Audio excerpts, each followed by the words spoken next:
Hey everyone, it's Brian Porter. I thought we'd turn the camera on today and just talk a little bit about this coronavirus situation in the gear industry, in the music industry, whatever you want to call it, the industry that we're all in. As a product maker, we are dealing with this as we serve musicians with our product. Musicians are not having gigs, music stores are not open, and everyone's kind of left in this state of figuring things out. So what I want to talk to you today about is kind of how we are dealing with this situation from our perspective, kind of what things are happening, what things we're seeing, and then just how we're planning on addressing this. Obviously, there's no 10-step program on how to deal with a virus and a pandemic. What that looks like to get through it and out of it is different for everyone. But I thought I would jump on here and just kind of share the ways that we're tackling this. So let's jump right in. So we actually address some of this stuff in a podcast. If you don't follow our podcast, I will include a link to our Tonecast, as we call it, in the description of this episode, kind of talking about how we're dealing with this situation. But for those who are subscribers to our channel, those who are just finding this video, we want to say welcome, and we want to say this is just simply us showing you some ways that we're dealing with it. We definitely are not claiming to have answers or solutions that work for everyone, like I mentioned in the open. But this is kind of the long, short version, if you will, of how we're planning on working through this and kind of how we have. So we're sitting here at the end of April.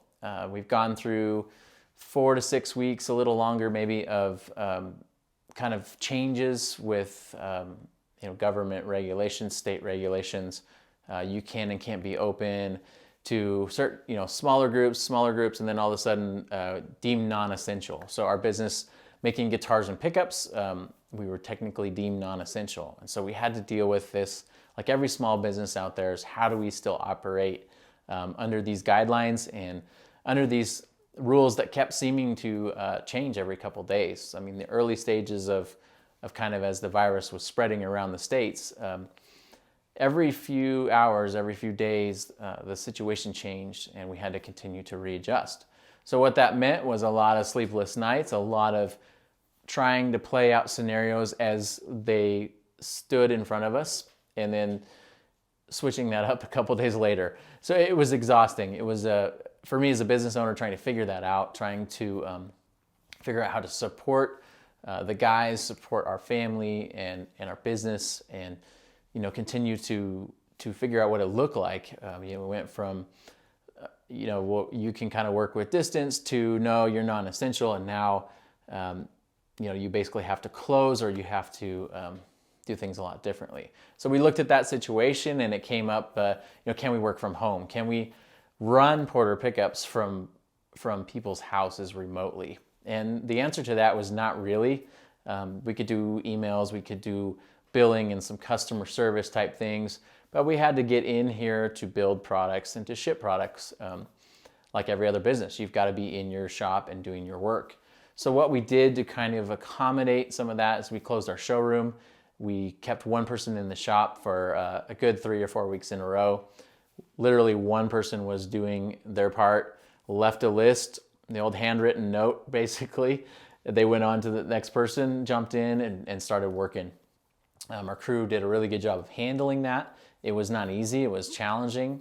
People have been very patient with kind of changes in the workflow. Us now operating during these times at probably about a 30%, 25-30% efficiency was difficult to deal with because you can't promise a completion date when you don't exactly know how to schedule everyone. But I do want to talk a little bit of kind of the ways that we have been working through this. Again, we don't have all the answers. We don't have the solutions to every problem. I just want to talk to you just more about how we're addressing this. So I'll get into some specifics now of what we've been doing since kind of it started to now this current time that we're in right now. All right, so one of the first things that we decided to do was, we want to make sure that we're not just going to get rid of people. I know a lot of businesses got backed into a corner. They had to figure out how to survive, and some realities hit and their industries suffered just like ours, and they got rid of a lot of people. And we decided that we were going to do that. We started out with just some hour reductions for everyone. We took pay hits, our employees took pay hits, and everyone still stayed on and believed in the vision, which really meant a lot to us. And it was kind of a scary time, just not knowing how everything was going to fit. Some of the things we also did to address it were looking at the realities of the way that we sell products.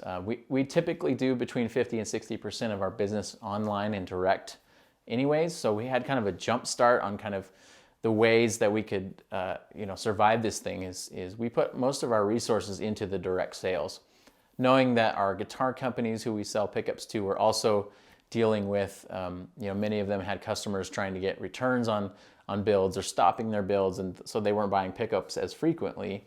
And then the music stores had to start shutting down, which meant that the retail market was also going to be, basically hit the pause button for the next who knows how long. At this point, we thought maybe it would just be a couple weeks, and then it stretched into what's going to now be probably 2, some cases 3 months of a music store being closed, which means a product like ours may move pretty good. Like some of the online dealers we're still buying.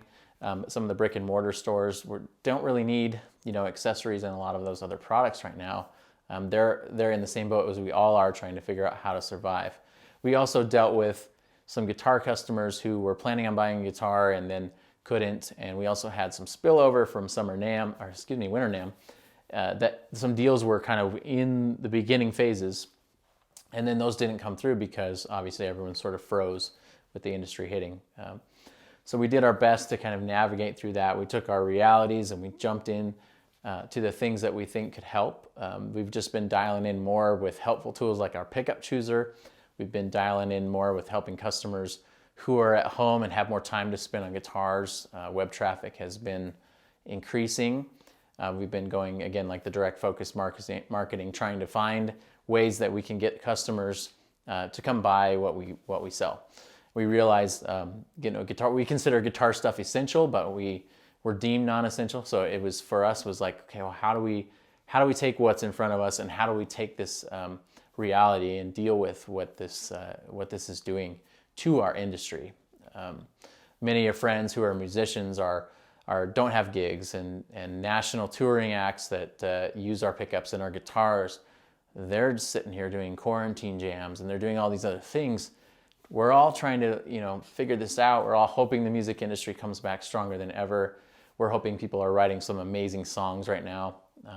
We've all been trying to spend more time just sitting and playing guitar and less time reading the news and things like that, just to keep ourselves in the right mindset to continue going forward.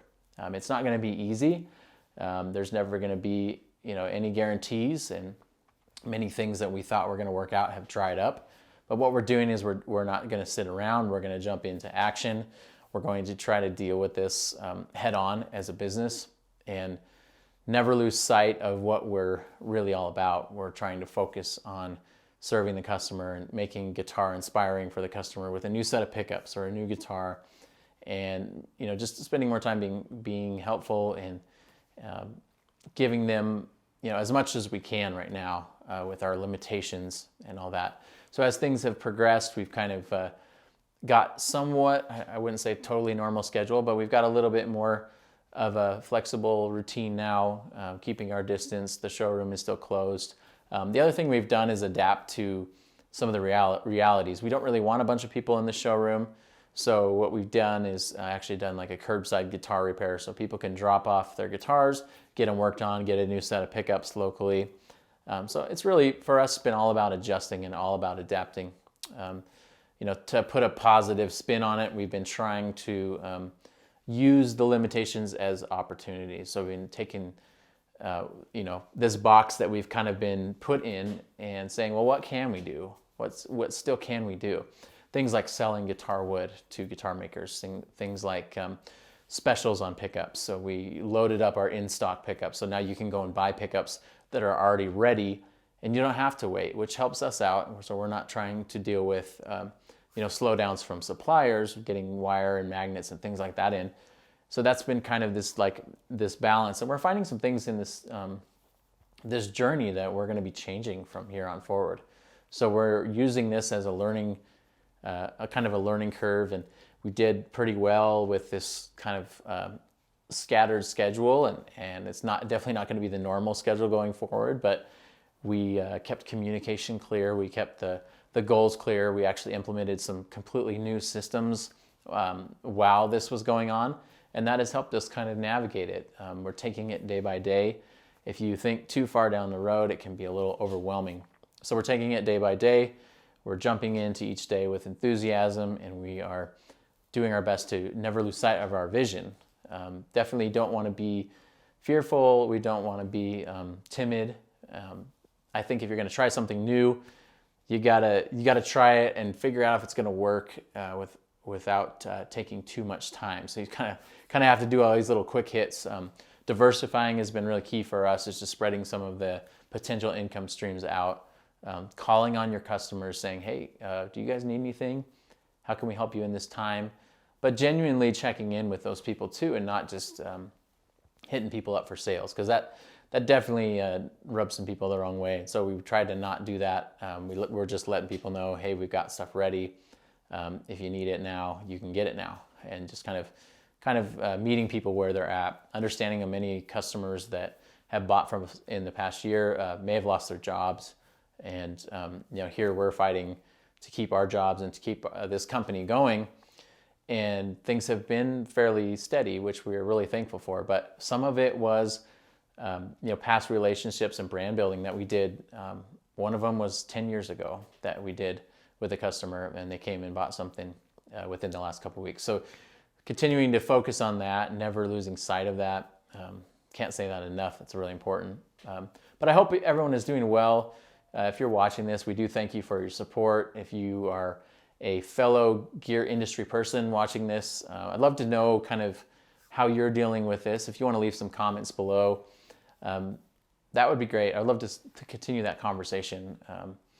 I've personally been trying to reduce the noise a little bit in my life, a little bit less social media, and more just focus on family and focus on where we're trying to go as a business. I want this to be a springboard for what Porter is going to be in the future. And we have a lot of amazing things in the fire that I'm really excited about. We've got an amazing crew, and we're jumping in and we're working hard.